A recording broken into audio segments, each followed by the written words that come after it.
Part 2. Where were we? Oh yeah, we just started talking about a new and fresh batch of religious Israelis who, with their own style of Freemasonry, and just like the Dominionist evangelicals, now have dreams of not only being spiritually possessed, but a common goal of manifesting a Messiah as well. Let's pick it up where we left off, shall we?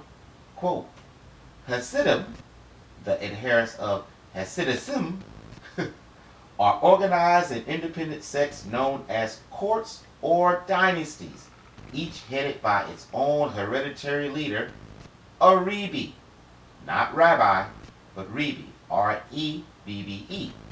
Check out what he is. Quote, reverence and submission to the Rebbe are key tenets, as he is considered a spiritual authority with whom the follower must bond to gain closeness to God. There are several courts with many thousands of member households each, and hundreds of smaller ones. Stop. And then they got the nerve, unmitigated gall, to poke fun at the Catholics and their Pope. Go figure. But let's continue, please. Under eminence, I-M-M-A-N-E-N-C-E. Perceptual context. Now we're about to go on what will seem to be a psychedelic DMT trip gone horribly wrong. I'm going to cut to the chases, but as you will soon see, it's beyond a shadow of a doubt. This new and fresh batch was not only programmed to understand the things my God forbade us to understand, but it is this same understanding that allows them to commune and become one with the gods, thus staking their claim to being the harbingers of their Messiah. Check it out. Quote, the most fundamental theme underlining all Hasidic theories is the immanence of God in the universe, often expressed in a phrase from, personal quote, no sight is devoid of him. Thus, there is a dualism between the true aspects of everything and the physical side. False, but it's a word that means unable to resist, with each evolving into the other. Listen up. As God must compress and disguise himself, so must humans and matter in general ascend and reunite with the omnipresence. One major derivative of this philosophy is the notion of communion. As God was everywhere, connection with him had to be pursued ceaselessly as well, in all times, places, and occasions.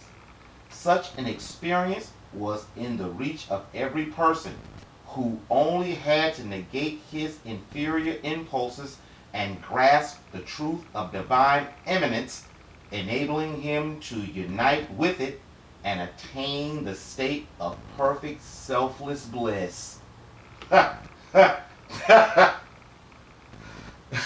Listen up, listen up.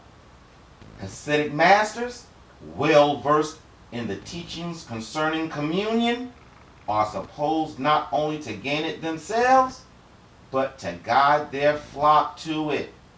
Devin Cook was not a strictly defined experience. Many varieties were described, from the utmost ecstasy of the learned leaders to the common man's more humble yet no less significant emotions during prayer. The practitioner's success in detaching from his sense of person and conceive himself as infinite is regarded as the highest state of elation in Hasidism. The true divine essence of man, the soul, may then ascend and return to the upper realm, where it does not possess an existence independent from God. Listen closely. As the E-I-N, next word, S-O-F, metamorphs into substance, so it, let me say it again, as the Ein Sof metamorphed into substance, so may it in turn be raised back to its higher state? Likewise, listen up, since the machinations in the higher Sephiroth exert their influence on this world, even the most simple action may, if performed correctly and with understanding, achieve the reverse effect. Stop. Bingo. As you will find out in our next, as you will find out next, and more in detail in our next video, in a very sly way, they just told us they know they are talking to evil angels, but are trying to make them do their will through reverse effect. I know you don't believe me, so listen to this with your scripture eyes. Quote, according to Lurinic doctrine, that Lurinic, L-U-R-I-A-N-I-C, listen up, the netherworld was suffused, saturated, permeated with divine sparks concealed within a husk. Q-L-I-P-H-O-T-H. Stop. According to Wikipedia under Q-L-I-P-H-O-T-H. Quote, literally, peels, shells, or husk are the representations of evil or impure spiritual forces in Jewish mysticism, the polar opposite of the Holy Sephiroth. The realm of evil is also termed the other side, opposite holiness in Kabbalah texts. When all the sparks are freed from the Q-L-I-P-P-O-T,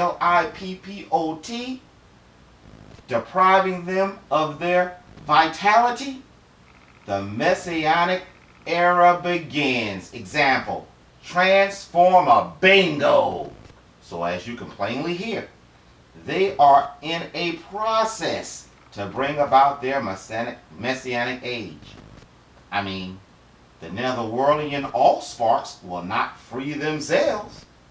So hopefully by now you can perceive our Jewish brothers and sisters don't mind dancing with the devil in the pale moonlight whatsoever, which can only mean the scriptures are true when it tells us they are taking counsel, making deals, and making hay with those of the netherworld. One such deal is their role in bringing about their messianic era. And to prove everything that just came out of my mouth, including the dancing with the devil part, let's continue with the original article, please. Quote, the glints, the allsparks within the Nephilim in the netherworld, the glints had to be recovered and elevated to their proper place in the cosmos. Hence, the real reason the Israelis are planning to launch its first moon mission. Listen to this satanic madness.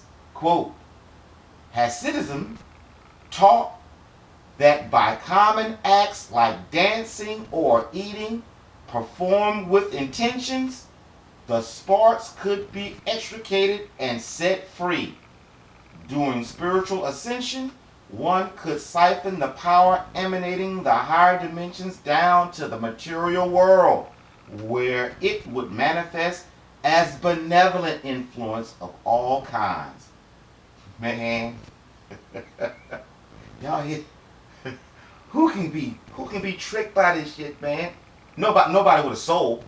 Man, you hear this reverse stuff, man? Let's continue. Sorry.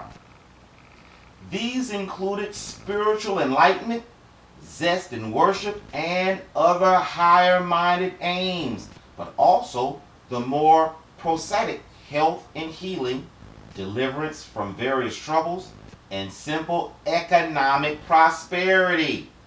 Thus, a very tangible and alluring motivation to become followers emerged. Example, bingo, wow! So as you can see, and just like little Miss Ave warned us, this here is real.